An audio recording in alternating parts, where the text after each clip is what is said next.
નમસ્કાર વિદ્યાર્થી મિત્રો, હિસ્ટ્રી શોર્ટ્સ બાય જાંબુચા સરની અંદર વિદ્યાર્થી મિત્રો એક સરસ મજાનો કોન્સેપ્ટ જેમાં વિદ્યાર્થીઓ ભૂલ પાડે છે. અંગ્રેજ સરકારની અગત્યની નીતિઓ. અંગ્રેજ સરકાર જ્યારે ભારતમાં ટ્રેડ શરૂ કર્યું, શાસન શરૂ કર્યું વેપારની જગ્યાએ, બરાબર, ત્યારે અલગ અલગ નીતિઓ લાવ્યા. બરાબર, એ નીતિઓ પરીક્ષામાં પૂછાતી હોય તો એ આપણે જોઈ લઈએ.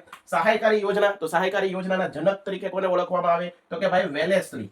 આ વેલેસ્લી છે એ સહાયકારી યોજનાના જનક તરીકે વેલેસ્લીને ઓળખવામાં આવે. ખાસ યાદ રાખજો, ખાલસા નીતિ, જેને આપણે હડપ નીતિ કહીએ, બરાબર, તો ખાલસા નીતિના જનક તરીકે કોને ઓળખવામાં આવે? તો કે ભાઈ ડેલહાઉસી. આ ડેલહાઉસીને ખાલસા નીતિના જનક તરીકે ઓળખવામાં આવે. આ બંને પ્રશ્નો તો આપણને આવડે. કાયમી જમાબંધી પદ્ધતિ, આ કાયમી જમાબંધી પદ્ધતિના જનક તરીકે કોને ઓળખવામાં આવે? કોર્નવાલિસ.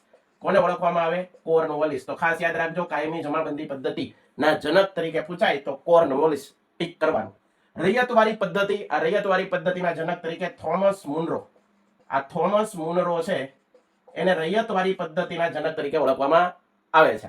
તટસ્થતા નીતિ, આ તટસ્થતા નીતિના જનક તરીકે કોને ઓળખવામાં આવે? તો કે ભાઈ સર જોન શોર.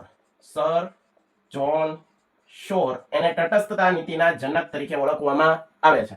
મહાલવારી પદ્ધતિ, આ મહાલવારી પદ્ધતિના જનક તરીકે કોને ઓળખવામાં આવે? તો હોલ્ટ મેકેન્જી. આ હોલ્ટ મેકેન્જીને મહાલવારી પદ્ધતિના જનક તરીકે ઓળખવામાં આવે છે. ફરી શોર્ટ્સ કેવો લાગ્યો જરૂરથી કોમેન્ટ કરજો. જય હિન્દ.